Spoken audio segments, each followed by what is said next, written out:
ప్రభునందు ప్రియ విశ్వాసులారా, పరిశుద్ధ లేఖన భాగములో ఈ దినమున మనము చదువుకున్న వాక్య భాగములో కొన్ని ప్రాముఖ్యమైన విషయాలు ధ్యానం చేసుకుంటాము. యేసుక్రీస్తు వారి యొక్క సువార్త సమయంలో మనకి ఎక్కువగా కనబడేవారు పరిసయ్యులు, సద్దుకయ్యులు.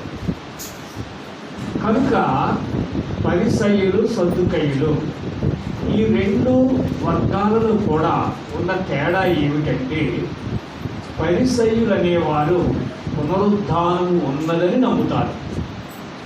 సద్దుకయ్యులు అనేవారు పునరుద్ధానము లేదు అని నమ్ముతారు. కనుక ప్రభునందు ప్రియ విశ్వాసులారా, అసలు పునరుద్ధానమనే మాటకు చాలా విస్తృతమైనటువంటివి బలమైన భావాలు ఉన్నవి. అవి మనం తెలుసుకోవాలి. పునరుద్ధానం అంటే ఏమిటి? చెప్పండి. తిరిగి లేచుట. చెప్పడం తిరిగి లేచుటనే మాటకు మనం నేర్చుకోవలసిన సత్యం ఏమిటంటే, ప్రభు ఒక మాట అన్నారు, గోధుమ గింజ భూమిలో పడి చాలా చస్తే తప్ప అది ఫలించదు, మొలవదు. అర్థమైందా? ఇప్పుడు విత్తనమేమో పాతి పెట్టబడాలి, తదుపరి ఏమొస్తుంది? మొక్క బయటికి వస్తుంది. ఆ మొక్క వచ్చిన ఆ యొక్క రూపముని ఏమంటారంటే పునరుద్ధానం అని మీకు బాగా అర్థమవుతా చెప్తున్నాను. అలాగనే ప్రభునందు ప్రియ విశ్వాసులారా, బైబిల్లో జన్మ ఉన్నది. జన్మ అనగా నికోదేమని ఆయన ఒకసారి ప్రభు దగ్గరకు వచ్చి మాట్లాడుతున్న సందర్భంలో ప్రభు అన్నారు, ఒకడు కొత్తగా జన్మించితే తప్ప పరలోక రాజ్యంలోనికి చేరు. ఆ నికోదేమని ఆయన ఎవరంటే ధర్మశాస్త్రము బాగా తెలిసిన వాడు. అప్పుడు ప్రభు అన్న మాటకే అతడు ఆశ్చర్యపోతాడు. ఆశ్చర్యపోయి ఉంటాడంటే, అదేంటి అలా మాట్లాడుతున్నారు, మరలా తల్లి గర్భంలో జన్మిస్తాడా అని అడిగాడు. అప్పుడు ప్రభు అన్నారు, ధర్మశాస్త్రోపదేశకుడు అయిన నీవు ఈ మాత్రం తెలియదా? అంటే ఎంతటి వారైనా వారు బ్రతుకుచున్న బ్రతుకులోనే లేఖనములను బట్టి వెడుచున్నారే తప్ప ఆ లేఖనములలో ఉన్న దేవుని శక్తిని గ్రహించలేకపోతున్నారని. అంటే ప్రభు అన్నారు ఇక్కడ, అది ఆ మాట చదువు మళ్ళీ ఒకసారి అందరికి అర్థమవుతుంది అమ్మా. అందుకు యేసు లేఖనములను కానీ దేవుని శక్తిని కానీ ఎరుగక మీరు పొరపడుచున్నారు. చూసారా? క్రైస్తవ విశ్వాస జీవితమే ఎక్కడ పొరబడుతుంది అనేది మనం నేర్చుకోవాలి. ఎందుకంటే ఆ సత్యము తెలుసుకోకపోతే మనం అలాగే వెళ్ళిపోతాం. ఇదంతా చూసారా, గుడ్డొచ్చి అంటే బ్రతుకుచున్నామే తప్ప, అందుకని బైబిల్లో మాట్లాడుతూ ప్రకటనలో జీవించుచున్నామన్న పేరు మాత్రమే ఉన్నది కానీ అంటే ఏంటి చూసారా? కనుక విశ్వాస జీవితములో ఉన్న మనమే ఎలా ఉండాలంటే, ప్రభునందు ప్రియ విశ్వాసులారా, లేఖనములు చదువుకోవాలి. ఆ లేఖనాలలో ఉన్న దేవుని శక్తిని గ్రహించాలి. అది బాగా గుర్తుపెట్టుకోండి. ఇప్పుడు ఈ ఉపమానం మనం చూస్తే ఒక చరిత్ర వారు ప్రశ్న వేస్తున్నారు. ఎందుకంటే 2 తెగలు ఉన్నాను కదా, ఒక తెగేమో పరిసయ్యులు, రెండో తెగేమో సద్దుకయ్యులు. ఈ పరిసయ్యులు అనే తెగకి ఏంటంటే పునరుద్ధానం ఉన్నది, అంటే చనిపోయిన తర్వాత మనం మరలా దేవుని రాజ్యంలో ఉంటాము అనే నమ్మకం ఉంది వారికి. ఈ సద్దుకయ్యులు ఉన్నారు చూస్తారు, ఇక చనిపోయిన తర్వాత ఏమీ లేదు, మరలా ఇంకో జన్మ అనేది లేదంటున్నారు వారు. ఈ యొక్క కాన్సెప్ట్ మనం ధ్యానం చేసుకున్నట్లయితే, ప్రభునందు ప్రియ విశ్వాసులారా, దేవుని పిల్లలారా, మరణించిన తర్వాత తిరిగి లేచుట, అది పునరుద్ధానం. అంటే అది మన ప్రభువు రుజువు చేశారు కదండి. అలాగనే మరి ఇందా మీతో చెప్పాను, జన్మ అనేది తల్లి గర్భములో నుంచి వచ్చిన దాన్ని ఏమంటాం? జన్మ. ప్రతివాడు కూడా జన్మకు ఒక తారీఖు ఉంటుంది. పుట్టినరోజు ఉంటుందా ఉన్నదా? అది చాలా స్టాండర్డ్. అది ఎందుకని డేట్ ఆఫ్ బర్త్ లేకుండా ఏది మనం లెక్కించాలి. కానీ ప్రభునందు ప్రియ విశ్వాసులారా, ఇది మొదటి జన్మ. ఇంకా చెప్పాలంటే ఇది శారీరక జన్మ. ఇది ఈ సృష్టిలోనే జరిగేటువంటి ప్రకృతి ధర్మము. చెప్పండి, మనకి ఇది ప్రకృతి ధర్మము. కానీ రెండవ జన్మ, చెప్పండి, జన్మం ఇది, అది దాన్ని ఏమంటారు? అందుకనే బైబిల్లో చక్కని మాట ఉంది, కాగా ఎవడైనను క్రీస్తు యేసు నందున్న ఎడలవాడు నూతన సృష్టి. అదే రెండవ జన్మ. ఇంకా దాని పరిభాషలో చెప్పాలంటే, నమ్మి బాప్తిస్మము పొందినవాడు రక్షించబడును. ఇదే రక్షణ. చెప్పండి, ఏమన్నారమ్మా? అంటే బాప్తిస్మము తీసుకున్నట్టు ఏ జన్మది? తిరిగి జన్మించుట. అందుకనే మరి ముంచుతారు పైకి. చాలా మంది మళ్ళీ ఇక్కడ ఒక డౌట్ వస్తుంది, ముంచి బాప్తిస్మం తీసుకోవటమా? ఇది ఈ సబ్జెక్ట్ వేరు, ఇప్పుడు నేను ఇది చెప్పను. కానీ దేవుని పిల్లలారా, ఇక్కడ మనం గ్రహించవలసింది ఏంటంటే, మొదటి జన్మనగా శారీరక జన్మ, రెండవ జన్మనగా ఆత్మీయ జన్మ. చెప్పండి, మన ఆత్మ మరలా జన్మించుట. కనుక అందుకని ఇందాక ధ్యానంలో చెప్పుకున్నా కదా, మార్గములో నిలిచి చూడండి, పురాతన మార్గములను పరిశీలించండి, చూడండి, మేలు కలుగు మార్గం ఏదో నేర్చుకోండి. మార్గం అంటే ఏంటి అసలు? మనకి ఒక చోట నుండి మరి ఒక చోటకు వెళ్ళేదాన్ని ఏమంట? మార్గం అంట. అదే యేసు ప్రభువు చెప్పారు, నేనే మార్గం అని అన్నారు. అంటే ఆయన చూపించారు, మనం ఆయన అంట నడవాలంతే. ఆయన నడకలో చూస్తే తల్లి గర్భములో జన్మించారు, కన్యకు పుట్టిన కరుణామయుడు ఆయన. తర్వాత మన కొరకు ఏం చేస్తారు? ఆయన చనిపోయి సమాధి చేయబడి తిరిగి లేచారు. దాన్ని ఏమన్నారు? పునరుత్థానము. మరి వీళ్ళు కూడా ఏమంటున్నారంటే, ఒక చరిత్ర చెబుతూ ఒక స్త్రీ ఉంది, ఈయనకు లేఖనాలు వాళ్ళకి వివరిస్తున్నారు ఎవరు? ప్రభు దగ్గర. లేఖనాలు విన్న తర్వాత ప్రభు అన్నారు, ఇప్పుడు వీళ్ళు వేసిన ప్రశ్న ఏంటంటే, పరలోకములో ఎవరికి భార్య? చెప్పండి, పరలోకంలో అంటే పరలోకములో ఏముంటుందంటే, పెళ్లికి ఇచ్చుటా ఉండదు, పెళ్లి చేసుకుంటా ఉండదు, బంధుత్వాలు ఉండవు అక్కడ, ఏమీ లేదు. కానీ అందరు ఎలా ఉంటారట? దేవదూతల వలె ఉంటారు. కనుక దేవదూతలవే ఉండుటనేది ఏమిటంటే మహిమ జీవితము. చెప్పండి, ఏ జీవితం ఉన్నది? మహిమ జీవితము. ఇప్పుడు జననములు 2 అన్నాను. ఒకటి తల్లి గర్భములో జన్మించుట, రెండవది తిరిగి జన్మించుట అనేది బాప్తిస్మం. ప్రభువులో జన్మించుట, ప్రభువులో మనము జన్మించాలి. ఈ విషయం అర్థం కదండి. మరణాలు కూడా ఎన్ని చెప్పాలి? 2. ఒకటి మొదటి మరణము, రెండవది రెండవ మరణం. బైబిల్ ఉంది కదా, రెండవ మరణం ఉంది. ఇప్పుడు ఈ యొక్క మొదటి మరణం అంటే అర్థం ఏంటి? అయ్యో చెప్పాలి. జన్మ అంటే చెప్పా కదా, మా మొదటి జన్మ అంటే ఏంటి? తల్లి గారు పంచి జన్మించటం. రెండవ జన్మ అంటే ఏంటి? ప్రభువులో బాప్తిస్మము తీసుకొనటం. అంతవరకు అర్థమైంది. ఇప్పుడు మరణాలండి 2. మొదటి మరణం అంటే రెండవ మరణం అంటే ఇక్కడే ఫీల్ అయిపోతున్నారు సార్. లేఖనములు మీరు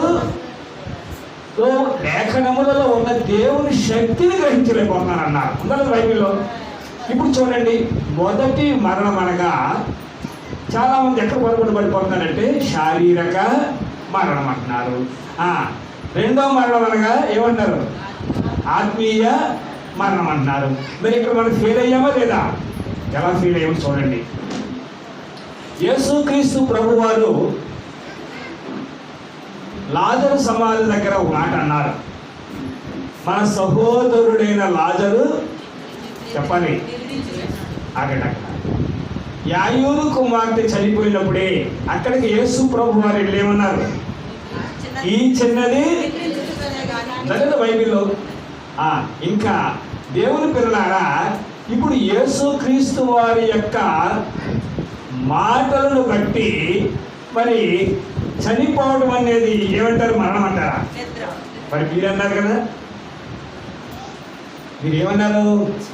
చనిపోవడం అంటే శరీర మరణం అన్నారు. ఇక్కడ చూసారు లేఖనాలు ఎలా పొరపడుతున్నాం మనం. దేవుని పిల్లలారా, కొన్ని బేసికల్ పాయింట్స్ మనం నేర్చుకోవాలి. ఇప్పుడు చెప్పండి, మొదటి మరణం అంటే ఏంటి?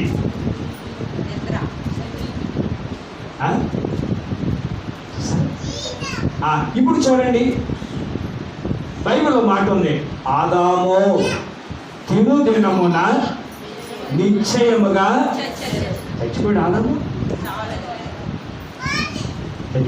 బతికే ఉన్నాడు కదా. మరి ఇక్కడ ఏం జరిగింది?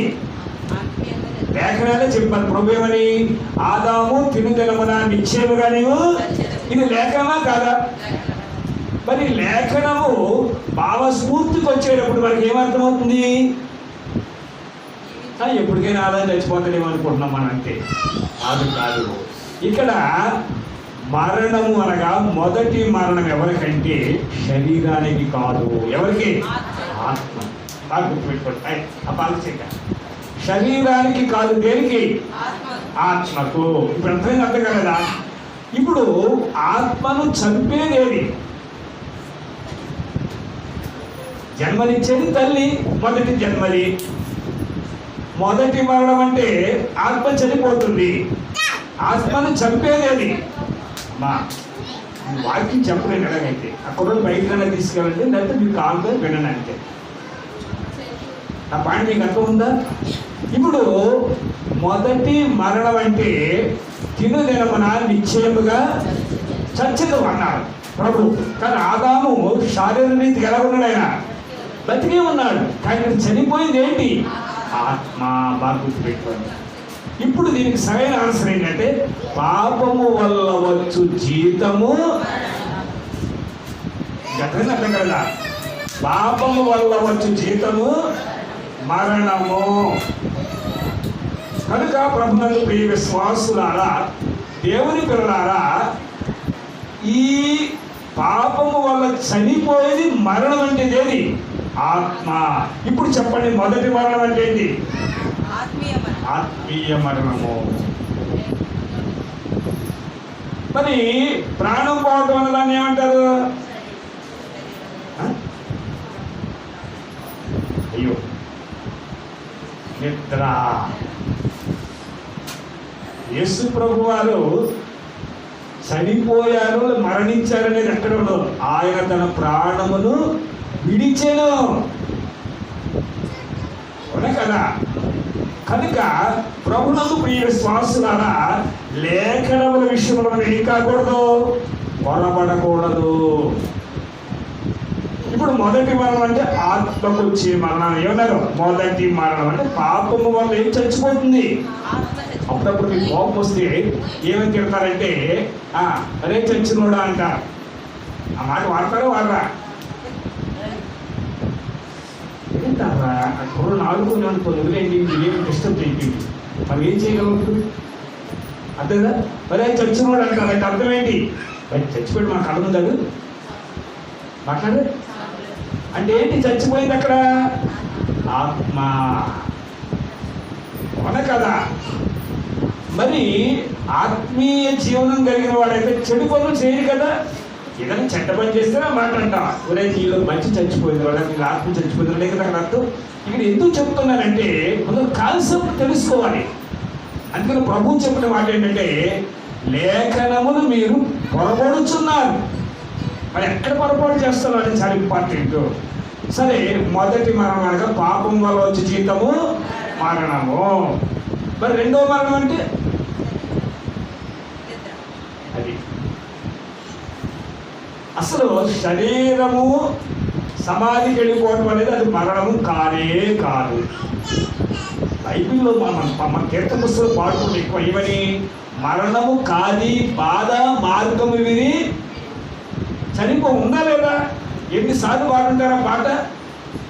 కనుక ప్రభునందు ప్రియ విశ్వాసులారా, మొదటి మరణం అంటే పాపము వల్ల వచ్చు జీతము మరణము. అంతవరకు అర్థం కదా? రెండోది రెండవ మరణము అంటే అర్థమైంది.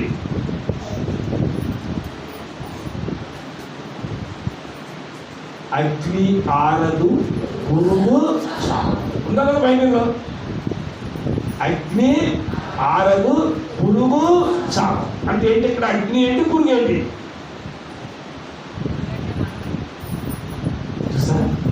రేపు అంచె తీర్పు అయిపోయిన తర్వాత ఈ బోధలకు మారని వారందరూ కూడా ఎక్కడ పడవేయబడతారు? నరకాగ్నిలోనికి వెళ్ళిపోతారు. నమ్ముతుందాక బైబిల్ బట్టి అగ్నిలోనికి వెళ్ళిన తర్వాత వాడు చావడట. అగ్ని ఎంత భయంకరం ఒక్కసారి మీరు ఆలోచించండి. అగ్ని ఆరదంటే నరకాగ్ని ఎప్పుడు ఆరదు. పురుగు చావదంటే పురుగు ఏంటి అక్కడ చెప్పాలి? ఆత్మ. అది కనుక ప్రభునందు ప్రియ విశ్వాసులారా, ఇప్పుడు చూడండి, జన్మ అనేది మొదటి జన్మ శరీరక జన్మ, రెండవ జన్మ ఆత్మీయ జన్మ. మరణం అనేది మొదటి మరణం దేనికి? ఆత్మీయ మరణము. రెండో మరణము అగ్ని ఆరదు పురుగు చావాలి. క్యాచ్ చేసిన పాయింట్. దేవుని పిల్లలారా, మరి ఇప్పుడు ఈ శరీరం అనేది కేవలము ఇది ఒక రూపము మాత్రమే. ఇప్పుడు అబ్బా అసలు మంచి లేవండి అంటారు, మీరు నాకు ఏమిస్తారు? దీనికి సంబంధం చెప్పడేంటి? మంచినీళ్ళు ఇస్తాను. అప్పుడు నేను అంటాను, నేను అడిగిన మంచినీళ్ళు అమ్మ గ్లాస్ ఎందుకు ఇచ్చారంటే ఈ పాయింట్ అర్థమవుతుందా? నేను అడిగింది ఏంటి? మీరు నాకు గ్లాస్ ఇస్తారేంటి అమ్మ అన్నాను అనుకోండి, ఏమంటారు మీరు? అంటారట్రా. అంటే ఇక్కడ అర్థం ఏంటి? మంచినీళ్ళు మనిషికి ఇవ్వాలంటే ఏం కావాలి? ఒక ఆధారము కావాలి, ఒక పాత్ర కావాలి, ఒక వెజల్ కావాలి. అలాగనే దేవుడు మనిషిని కలుగజేసి తన ఆత్మను మనిషిలో ఉంచాలి అంటే ఆత్మ ఉండుటకు ఏం కావాలి? ఒక పాత్ర కావాలి. ఇప్పుడు ఏం కావాలమ్మా? పాత్ర కావాలి. పాత్ర లేకపోతే అక్కడ మంచినీళ్ళు ఇవ్వలేము, ఇక్కడ ఆత్మ కూడా. అసలు ఆత్మ ఎక్కడ ఉంటుంది? ఇంకా మనిషి శరీరం లేకపోతే ఆత్మ ఉంటుందా? అందుకనే దేవుడు నేల మంటితో నరుని చేసి తన జీవాయువును ఓదగా నరుడు. ఇప్పుడు అర్థం కదా, ఇప్పుడు ఈ మంటితో చేయబడిన శరీరం అనేది కేవలం ఇది పాత్ర లాంటిది. ఈ పాత్రలో దేవుడు ఉంచినదేంటి? ఆత్మ. ఈ ఆత్మ ఎవరిది? చెప్పండి, ఆత్మ ఎవరిదండి? దేవునిది, మన సొంతము కాదు. అందుకనే ప్రభువు శిలోమ్రాను మీద మాట్లాడుచున్నారు, తండ్రి నా ఆత్మను నీ చేతికి. చూసారా? ఇప్పుడు ఈ ఆత్మ ఎవరిది? దేవునిది. దేవునిది ఎవరికి ఇవ్వాలి? దేవునికే ఇవ్వాలి. మరి దేవునిది దేవునికి ఇవ్వాలి అంటే ఈ ఆత్మస్థితి బాగుంటే తీసుకుంటాడు ఆయన, లేకపోతే చెడిపోతే తీసుకుంటాడా? చెప్పండి. కనుక దేవుని పిల్లలారా, ప్రతి మనిషిలో కూడా దేవుడు తన ఆత్మను ఉంచినారు. దేవుడు ఏమి ఉంచాడమ్మా? ఆత్మను ఉంచాడు. ఆత్మ అనేది ఒక మనిషికి తప్ప ఇంకా ఏ జంతువుకి కూడా ఉండదు. ఇప్పుడు దేవుడు ఉంచిన ఆత్మను మనం ఎలా ఉంచాలి? దేవునికి యొక్క ఇష్టమైన ఫలములు ఫలించేదిగా ఉండాలి. అందుకని బైబిల్ అంటాడు కదా పౌలు గారు, ఆత్మీయ ఫలములేవనగా. ఉందా లేదా? ఆత్మీయ ఫలములేవనగా శారీరక కార్యము లేదనగా. ఉందా? అపోస్తలుడు మనకు గలతీయులకు రాసిన పత్రిక గురించి చదువుకోండి, ఇప్పుడు చదవక్కర్లా. శరీర కార్యములు వేరు, ఆత్మీయ ఫలములు వేరు. ఇక్కడ ఏంటంటే ఫలము అంటే జీవము కలిగేది, కార్యములు అంటే చేసే పనులు. చూడండి గలతీయులకు రాసిన పత్రిక. అమ్మా రిఫరెన్స్ చెప్పమ్మా. 5 చదువు. చాలా ఇక్కడ శరీర కార్యములు అని ఉంది, పైన ఏమనుంది? ఆత్మ. ఇక్కడ 22 చదువు. చూసారా? ఆత్మ ఫలములు అక్కడ ఏమనుంది? శరీర ఫలములు లేదు, శరీర కార్యం. తేడా ఉందా లేదు? ఇక్కడ కార్యములంటే ఈ శరీరం చేసే పనులు. ఈ శరీరం చేసే పనులే ఇక్కడే ఉంటాయి కాబట్టి అక్కడికి వెళ్ళవు, కానీ ఫలితం వెళుతుంది. బాగా గుర్తుపెట్టుకోండి. ఏమవుతుందండి? మంచి చేస్తే మంచిగా ఉంటుంది ఆత్మ, చెడు చేస్తే చెడ్డదైపోతుంది ఆత్మ. అంతే కదా? ఇప్పుడు ఒక వస్తువు ఇచ్చారమ్మా, ఆ వస్తువును మనం జాగ్రత్తగా వాడితే జాగ్రత్తగా ఉంటుంది, పాడు చేస్తే పాడైపోతుంది. అలాగనే మనిషి అనేవారు దేవుడు తన ఆత్మను మనలో ఉంచగా ఈ ఆత్మను చంపకుండా ఉండాలి. చెప్పండి, ఆత్మ ఏం చేయాలమ్మా? మనకి చంపకుండా ఉండాలంటే ఏం చేయకూడదు? చంపే పాపానికి ఇవ్వకూడదు అవకాశం. అందుకనే ప్రభువు మాట అన్నారు, మీ శరీరమును చంపు వారికి భయపడుకుడి. కానీ ఎవరిని చంపే వారికి భయపడాలి? ఆత్మను చంపే వారికి భయపడుడి. శరీరాన్ని చంపేది ఏంటంటే దేవుని పిల్లలారా, ప్రాణపోతే శరీరం చచ్చిపోతుంది అంతే, అవునా కదా? కానీ ఆత్మను చంపేది పాపము. పాయింట్ అర్థం కదా? శరీరాన్ని చంపేది ఏదైనా కావచ్చు, జబ్బే కావచ్చు, హత్యే కావచ్చు, ఏదైనా కావచ్చు. కానీ ఆత్మను చంపేది చెప్పండి. ఇప్పుడు ప్రభు చెప్పిన మాట ఏంటి? శరీరమును చంపేదానికి భయపడకండి, కేవలం తాత్కాలికమే. కానీ దేనికి భయపడండి? ఆత్మను చంపేదానికి భయపడండి. ఆత్మను చంపేదేని. ఇప్పుడు అర్థమైంది క్లియర్ కదా? మనకి శరీరం ముఖ్యమా, ఆత్మ ముఖ్యమా? ఎందుకంటే శరీరం అనేది తాత్కాలికమే, ఇది గుడారము లాంటిది. ఇది ఏంటమ్మిది? కానీ ఆత్మ అనేది దేవుని రాజ్యములోకి వెళ్ళేది. ఎక్కడికి వెళ్ళేదమ్మది? దేవునితో సంబంధము కలిగేది. అందుకనే శరీర కార్యములు వేరు, ఆత్మ ఫలములు వేరు. ఫలమనగా దేవుని పిల్లలారా మరలా జన్మించేది. ఫలం అంటే ఏంటండి? ఇప్పుడు ఫలం ఉన్నా, ఒక మామిడికాయ తిన్నాం, ఆ విత్తనాన్ని టెంక తీసుకెళ్ళి ఏం చేస్తుంది? మళ్ళీ మరుస్తుంది. అది పునరుద్ధాన శక్తి. కనుక ప్రభునందు ప్రియ విశ్వాసులారా, ఇప్పుడు చూడండి, పునరుద్ధానము లో వీరు మరలా పెళ్లి చేసుకుంటారా అని అడిగారు. అడిగిన ప్రశ్న ఇక్కడ. అప్పుడు ప్రభు చెప్పిన మాట ఏంటి? అక్కడ ఏమి అటువంటివి ఉండవు అంటూ చెబుతున్నారు. ప్రభునందు ప్రియ విశ్వాసులారా, దేవుని పిల్లలారా, మీరు లేఖనములు చదువుచున్నారు కానీ ఏం చేస్తారు? పొరపడుతున్నారు. గుడికి వస్తున్నా, ప్రార్థన చేస్తున్నా, బైబిల్ చదువుతున్నా, అన్నీ బాగున్నాయి, కానీ మనం ఏం చేస్తున్నా? పొరపడుతున్నాం. ఎక్కడ పొరపడుతున్నాం చెప్పండి? మరి ఎక్కడ పొరపడుతున్నాం? ఇదే బ్రతుకు అనుకుంటున్నాం. మాట్లాడి ఈ శరీరానికి ఏదైనా చెప్పొచ్చింది అనుకోండి, నా పని అయిపోయింది అనుకుంటున్నాం. అవునా కదా? ఏదైనా కష్టం వచ్చింది అనుకోండి, నా పని, రకరకాల ఆలోచనలు వచ్చేస్తాయి శరీరం గురించి. ఇది కేవలం తాత్కాలికమే. శరీరం ఇది, దీనికి ఉన్న ఆయుష్కాలం వరకు ఇది ఉంటుంది. తర్వాత ఆత్మ తాను దయచేసిన వారి దగ్గరికి వెళ్ళిపోతుంది, ఉందలే బైబిల్లో.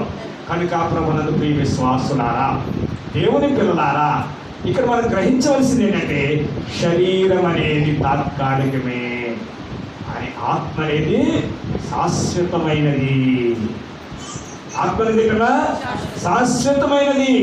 ఈ శరీరం ఉన్నంత కాలమే ఈ గూటిలో ఉంటుంది తప్ప, ఈ శరీరమే కాటికి వెళ్ళిపోయిందంటే తన గూటికి తాను వెళ్ళిపోతుంది. ఎవరు?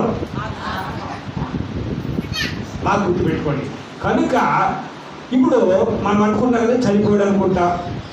అప్పుడు ఏమంటే దీన్ని దేవదాస్ గారు చక్కగా చెప్పారు ఈ మాట. ఎలాగంటే, అబ్బాయి, ఒకరు కాటికి మరి ఒకరు గూటికి అన్నారండి. చెప్పండి, ఒకరు కాటికి మరి ఒకరు కాటికి వెళ్ళేది ఎవరు? శరీరం. గూటికి వెళ్ళేది ఎవరు? ఇప్పుడు అర్థమైంది క్లియర్గా మీకు. కనుక ఆత్మ అనేది తన గూటికి వెళుతుంది. ఆ గూడె ఏది? పరలోక రాజ్యము. చెప్పండి. అందుకనే యేసుక్రీస్తు ప్రభువు లోకానికి రాగానే ఆయన చెప్పిన బోధనలో మొట్టమొదటి ప్రసంగం ఏంటి? ఇప్పుడు యేసుక్రీస్తు వారి కన్నా ముందు ఎవరు వచ్చారు? యోహాను గారు వచ్చారు. ఆయన బోధనలో మొట్టమొదటి ప్రసంగం ఏంటి? మనము బైబిల్ చదువుతున్నాం కానీ ఏం చేయలేకపోతున్నాం? లేఖనములు గ్రహించలేకపోతున్నాం. అంతే కదా?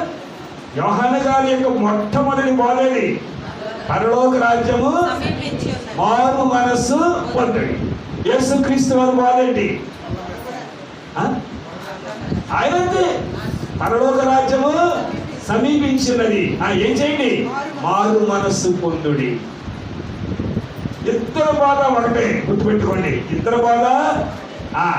కానీ ఇక్కడ లేఖనములు వింటున్నాము కానీ ఏం చేయలేకపోతున్నాం? మనం గ్రహించలేకపోతున్నాము. ఇంకోసారి ప్రభు అన్నారు కదా, నీతిని రాజ్యమును మొదట వెదకుడి, అప్పుడు మీకు అవన్నీ ఏమన్నీ,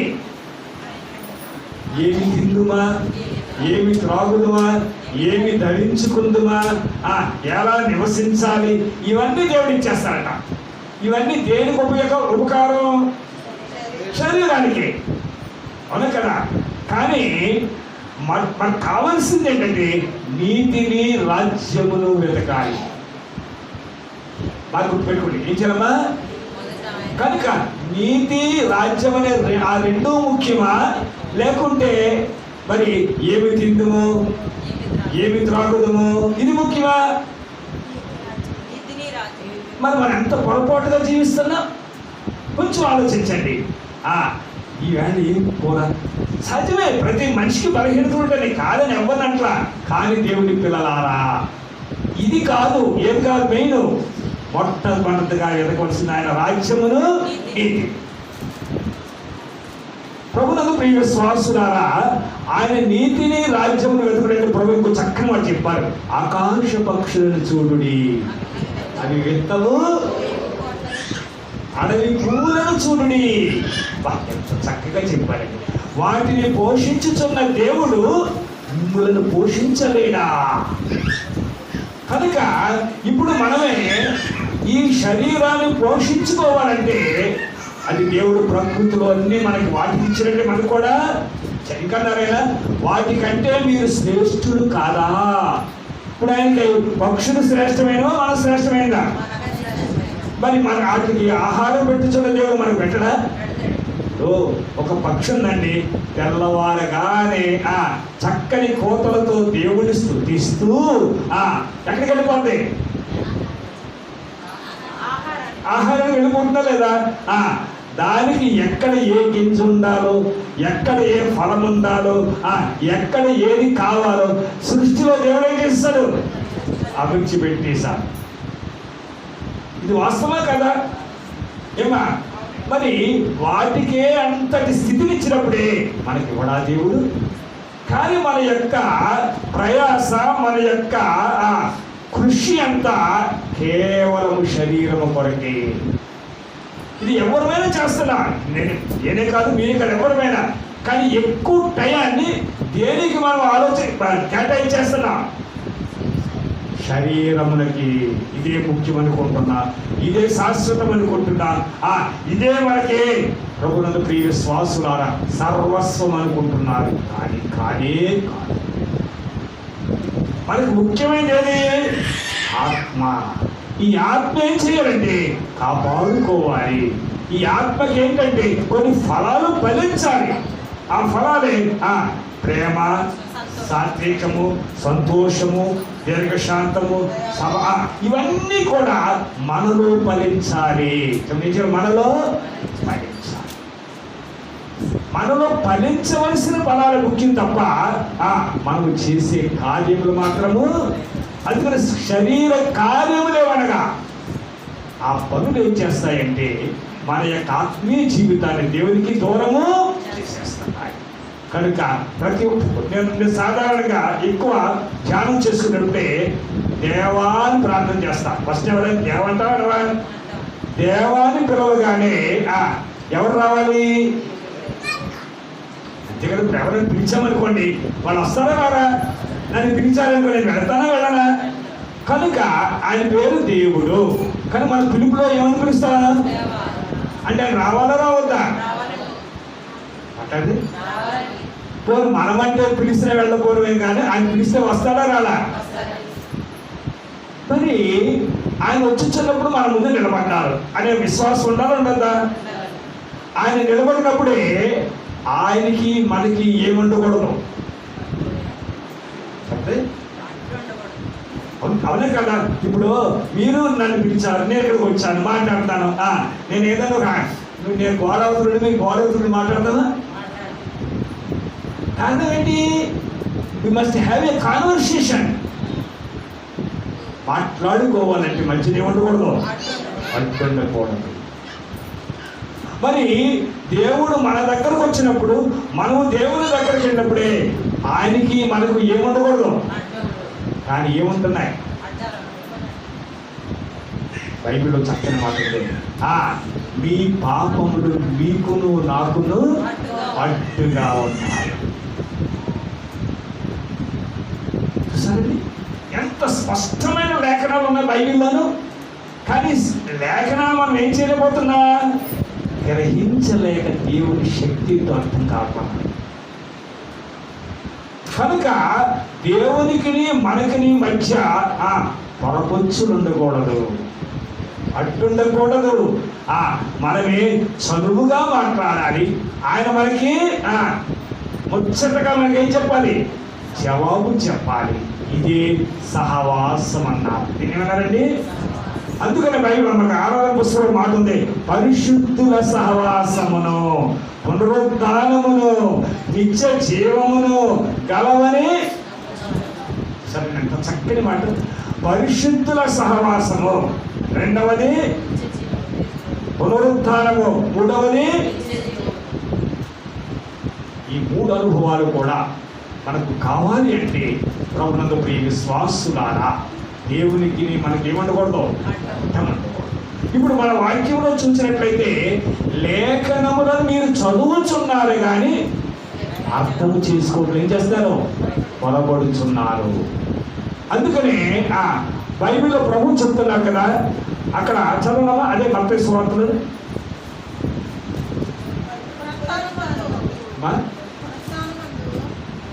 పునరుత్థానం మందు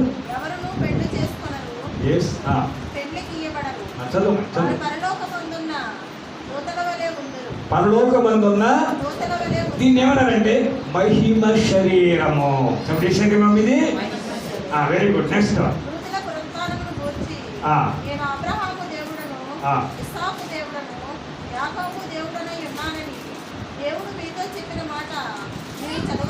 చూసారండి, స్పష్టంగా చెప్పారు యేసుప్రభువు ఇక్కడ.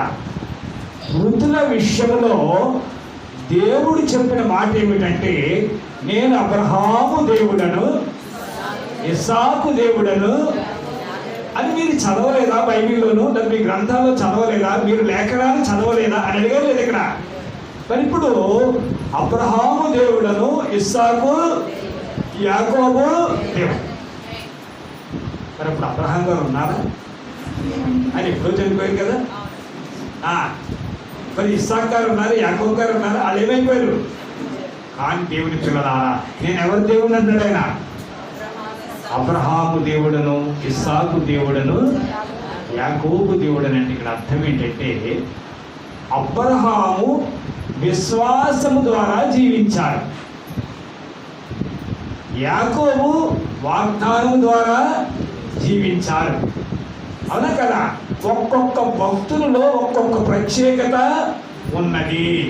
వారైతే శరీరధారిగా లేరు కానీ వారు ఎలా జీవించారు?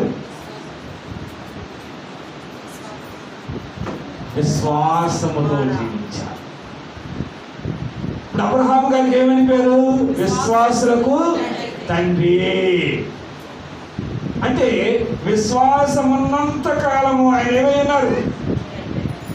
అట్లనే ఉన్నారు, జీవించాడు. ఇక అర్థమంతా అర్థం కాలేదా? ఇక్కడ బాగా గ్రహించాలి. ఇక్కడ అలాగనే యాకోబు దేవుడను అంటే శరీరం, యాకోబు శరీరం లేకపోయినా ఎవరున్నారు? యాకోబు ఉన్నారు. ఎక్కడున్నారు? అక్కడే. దానిని ఏమన్నారంటే నిత్య జీవము. బాగా గుర్తుపెట్టుకోండి, ఏ జీవము అది? మరి ఈ జీవాన్ని ఏమన్నారు? ఇది జీవము.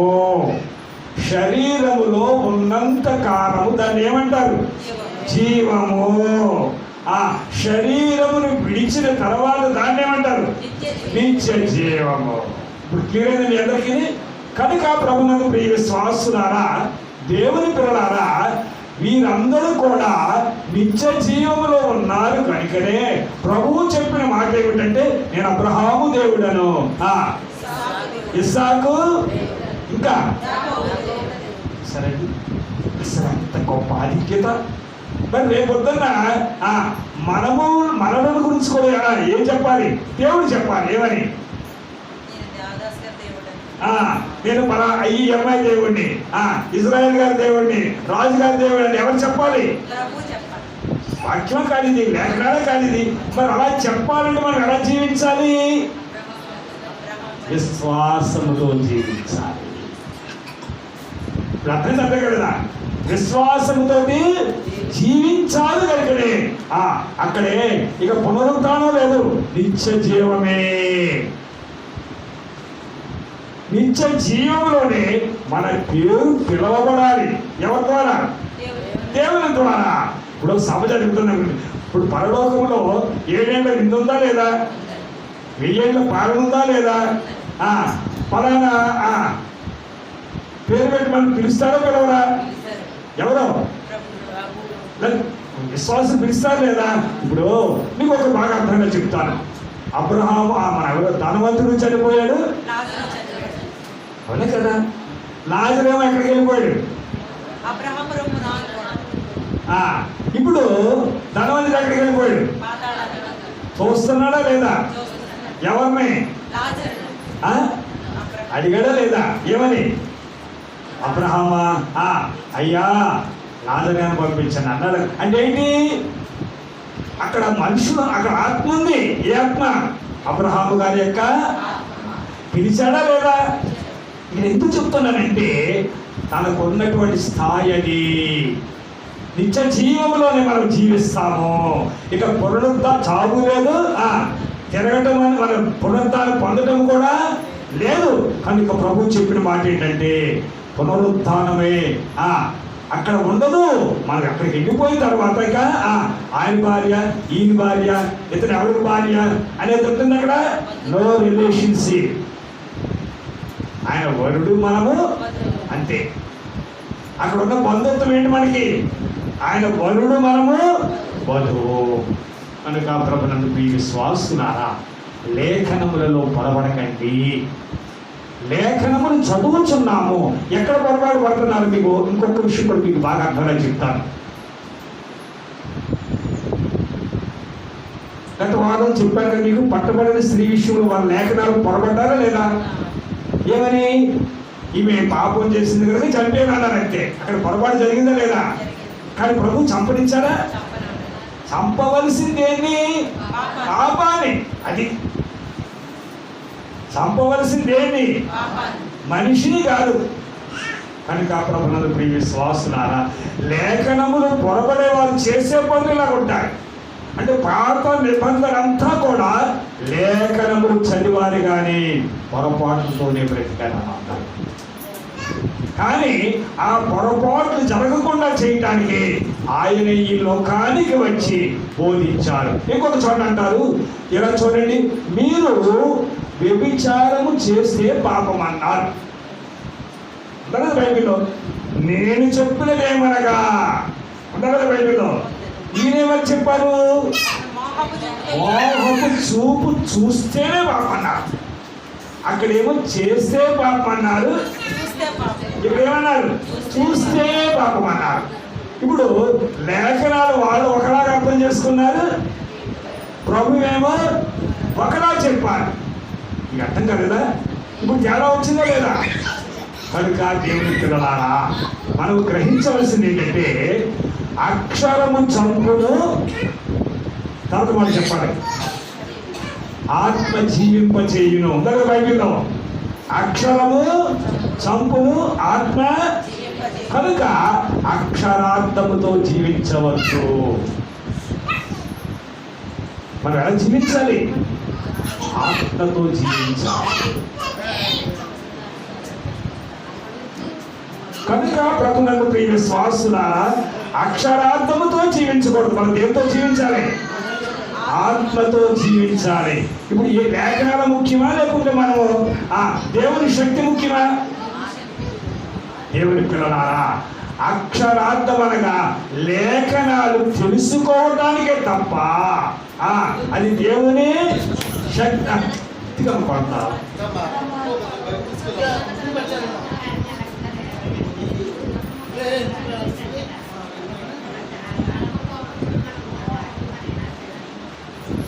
ఎవరైనా పిల్లలు బయటకు తీసుకెళ్ళి ఆడించారు.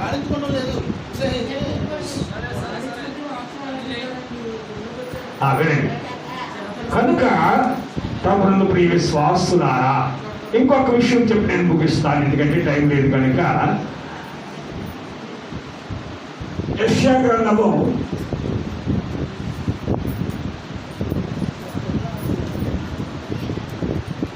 38 అధ్యాయం 5వ వచనం చదవండి. 38:5. నీవు తిరిగి హిజ్కియా యొద్దకు పోయి అతనితో ఇట్లనుము, నీ పితరుడైన దావీదునకు దేవుడైన యెహోవా నీకు సెలవిచ్చినదేమనగా, కన్నీళ్లు విడుచుట చూచితిని, నీ ప్రార్థన నేను అంగీకరించి ఉన్నాను. ఇలా చూడండి, ఇక్కడ బాగా వినాలి. హిజ్కియాకి కబురు వచ్చింది. ఏమని? నువ్వు చనిపోతున్నావు, మోటాములు సర్దేసుకొని రెడీ అయిపోన్నారు. ఎవరన్నారు? దేవుడే కబురు ఇచ్చారమ్మా. యెషయానే ప్రవక్త ద్వారా హిజ్కియాకి కబురు వచ్చింది. ఏమని? నీవు ఇంకా చనిపోతున్నావు కనుక ఏం చెయ్యి? ఈ మోటాములు మరి హిజ్కియా గారికి బాధ కలిగింది. బాధ కలిగి గోడ తట్టు తిరిగి కన్నీటి ప్రార్థన చేశారు. మరలా కబురు వచ్చింది, ఏమని? ఇంకో 15 సంవత్సరాలు ఆయుష్కాలం ఇచ్చారన్నారు. ఎవరు చెప్పండి, ఎవరు? ఏ ప్రార్థన విని? కన్నీటి ప్రార్థన విని. ఈ కన్నీటి ప్రార్థనలో ఒక అమూల్యమైన మాట వాడాడు. ఎవరు? హిజ్కియా. ఆ మాట ఏంటో తెలుసా మీకు? మా పితరుడైన చదువున్నమాట.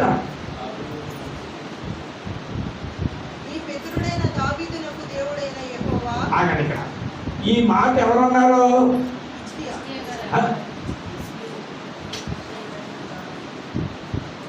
దేవుడు కౌలంపించాడు. ఎవరికి? హిజ్కియా గారికి. ఎవరి ద్వారా? ఏమని? నీ పితరుడైన దావీదునకు దేవుడైన యెహోవా సెలవిచ్చినది ఏమనగా. బాగా ఇక్కడ ఇప్పుడు అర్థం కట్టగలరా? ఈ మాట ఎవరన్నారు? దేవుడే అన్నారు. దేవుడట ఎవరికి దేవుడు? ఎవరికండి? హిజ్కియా దేవుడు కదా, మనకి దేవుడు కదా. మనకి ఎవరు దేవుడు అని ఉంది? ఇందా చదువుకున్న దాంట్లో అబ్రహాము, ఇస్సాకు, యాకోబుల దేవుడు అని ఉందా లేదా? ఇక్కడ ఏమనుంది? దావీదునకు దేవుడని యెహోవా సెలవిచ్చినది మనకప్ప. ఎందుకు ఈ మాట రాయబడుతుందంటే, వారు పరలోక రాజ్యములో సజీవులుగా ఉన్నారు. చెప్పినారు, అనుకున్నారండి? సజీవులుగా ఉన్నారు. దేనిని బట్టి? విశ్వాసమును బట్టి. ఆ సజీవులుగా ఉన్నటువంటి ఆ భక్తుల యొక్క నామమును బట్టి అంతటి ఆధిక్యత వచ్చినది వారికి. నిజమే, దావీదు గారు దేవుణ్ణి తన సొంతము చేసుకున్నారు. అబ్రహాము గారు దేవుణ్ణి ఏం చేశారు? తన సొంతము చేసుకున్నారు. అందుకని అబ్రహాము దేవుడు, ఇస్సాకు దేవుడు, ఇంకా అంటే వాళ్ళ దేవుడు అంటే అవును, ఆ సొంతం చేసుకున్నాడు. ఇప్పుడు అలాగనే దావీదు గారు కూడా దేవుడు ఏం చేసుకున్నారు? సొంతము చేసుకున్నారు. కనుక ఆ యొక్క పేర్లు పెట్టి ప్రార్థన చేస్తే దేవుడే ఏమిచ్చాడు? ఆయుష్కాలం ఇచ్చాడు. ఎప్పుడైనా కష్టం వచ్చిందనుకోండి, బాధ కలిగింది అనుకోండి, తట్టుకోలేని బాధ వచ్చేసింది అనుకోండి, మనం ఎవరిని గుర్తు తెచ్చుకుంటాం? చెప్పండి, దేవుడిని గుర్తు తెచ్చుకుంటా. అంతవరకు బాగానే ఉంది. ఇంకా ఇప్పుడు హిజ్కియాలో దేవుడు ఏమన్నాడు? నీ పితరుడైన దావీదు దేవుడు.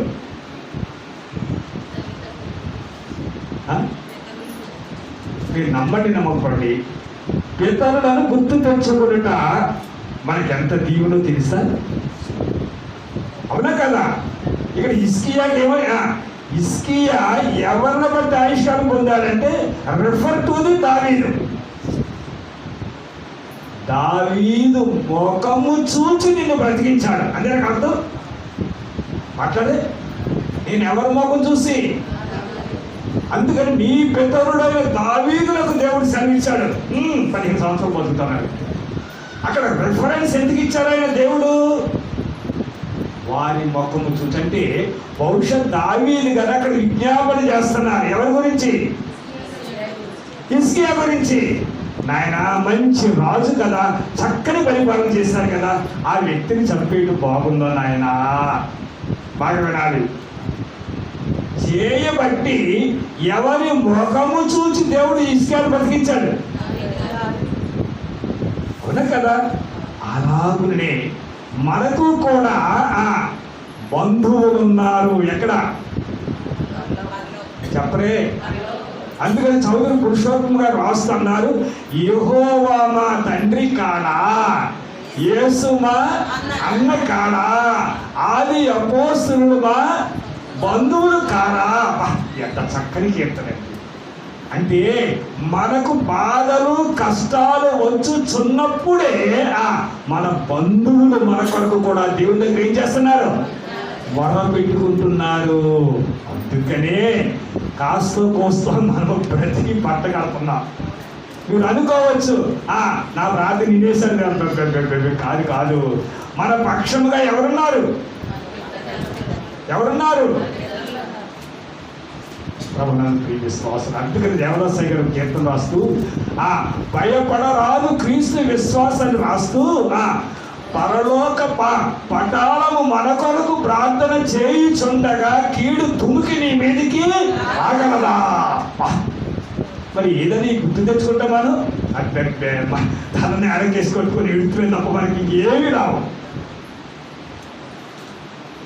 ప్రభునందు ప్రియ విశ్వాసులారా, పరలోక రాజ్యంలోనే పెళ్లి చేసుకుంటా ఉండదు, పెళ్లి ఇచ్చుటా ఉండదు. కానీ దేవదూతల వల్ల ఎక్కడ ఉంటారు మీరు, మహిమ జీవుల వల్ల ఎక్కడ ఉంటారు మీరు, మహోన్నతునితో సహవాసంలో ఉంటారు మీరు. కనుక ప్రభునందు ప్రియ విశ్వాసులారా, ఇది తాత్కాలిక జీవితమే. దీనిని చూసి మురిసిపోకూడదు. ఇది జీవము, అది నిత్య జీవము. అందుకని ఆత్మను ఆర్పకుడనే బైబిల్లో ఉంది. ఇవన్నీ చెప్పడం టైం లేదు కనుక ఆత్మని ఏం చేయకూడదు అంటే ఆత్మను చంపకూడదు. దేంతో? పాపముతోటి. కనుక పాపము ఎడల బహు భయంకరమైనటువంటి పాపము కనుక అది మనలోనికి లేకుండా ప్రభువుకి మనకును అడ్డముగా పాపము ఉండకుండా పరిశుద్ధులుగా జీవించాలి. పరిశుద్ధులుగా జీవించినప్పుడే మన పక్షముగా ఎవరున్నారు? మన బంధువులు ఉన్నారు. అక్కడ ఉన్నారా లేదా? మీకు మీ పరలోకంలో బంధువులు ఎవరు చెప్పండి? ఎవరు మాట్లాడతారు? మీకు తెలుసో తెలియదో కానీ నాకు కష్టం వచ్చినప్పుడు ఏమైనా ప్రార్థన చేసుకుంటాను చెప్పనా? మా పితరుడైన దావీదునకు దేవుడైన యెహోవా సెలవిచ్చినదేమని దావీదు ముఖము చూచి హిజ్కియాకు ప్రాణం పోసిన దేవా, మా పితరుడైన దేవదాసయ్య గారి దేవా నీకు స్తోత్రము. నీ దాసుని ప్రార్థనను బట్టి నీ దాసుని ముఖము చూచి నాకు మేలు చెయ్యి నాయన అని ప్రార్థన చేసుకునే హక్కు మనకు ఉందా లేదా? ఎవరు మాట్లాడతారు? హిజ్కియాకి అంత హక్కు ఉన్నప్పుడే మన మన ఆత్మీయ తండ్రి గారి గురి వారికి హక్కు లేదు. విశ్వాసంతో చేసుకునేదారా. ఇది చెప్పేది కాదు, మాటలతో వచ్చేది కాదు. కనుక ప్రభునందు ఈ విశ్వాసులారా, పరలోక రాజ్యంలో మనం ఎలా ఉంటాం? దేవదూతల వలె ఉంటాము, దేవుని కుమారుల వలె ఉంటాము. అక్కడంతా మహిమ రాజ్యమే. అక్కడంతా మహిమ మహిమ మహిమ తప్ప ఈ యొక్క పెళ్లి చేసుకోవడం ఉండదు, పెళ్లికి ఇచ్చుట ఉండదు. This is the only earthly life. ఇప్పుడు మనమే లేఖనములు పొరపడకూడదు. లేఖనములో ఏముందంటే దేవుని శక్తి. చెప్పండి, అందరూ ఏమిటన్నా? ఆ శక్తి యొక్క ప్రభావం ఏంటంటే మనలను జీవములో నుండి నిత్య జీవములోనికి నడిపించును. అట్టి కృప దేవుడు మనకు అందరికి అనుగ్రహించును గాక.